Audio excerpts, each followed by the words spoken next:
And of course, growing up in a Singapore environment as a Christian, you have no choice but to support Israel. So when Israel won the Six-Day War, my church was celebrating, Singapore was celebrating, okay?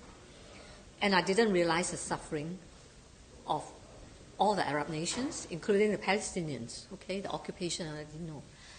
In 1982, I was already in London, and I saw the television which covered the news like that.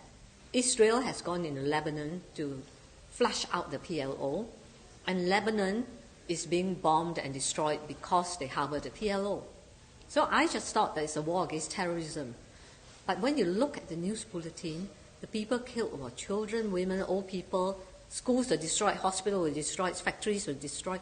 So I was wondering, what is all this about? And of course, the Christian in me knows that this is wrong, because killing human beings is wrong. And God didn't command us to kill people, He commanded us to love people.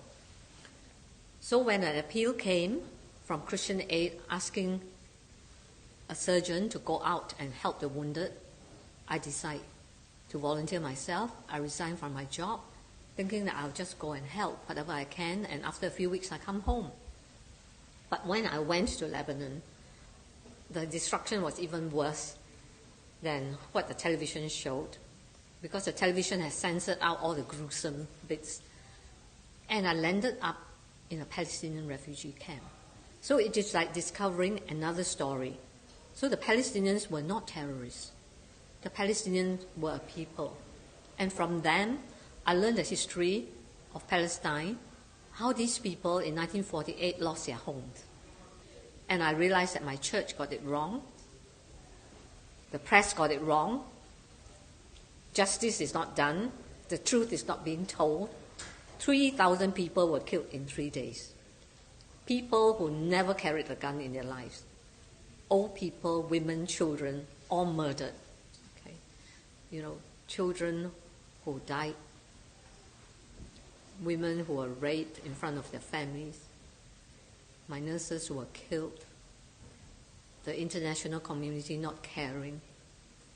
In fact, if I go on, I'll probably bring tears to all of you.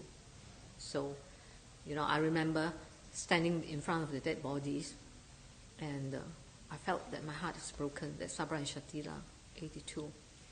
And basically, you know, I said, God, forgive me. It is not Israel or the Christians or this or that or even America. It is my heart, because I've been prejudiced and blind and have taken sides without understanding the victims. Forgive me. But repentance is one thing. In Christianity, repentance doesn't mean saying sorry, you know. It's not enough. Repentance means change of life, giving your life to do something different. I said for 33 years, I've been supporting Israel against the Palestinians. I've not heard their cries. Please give me the rest of my life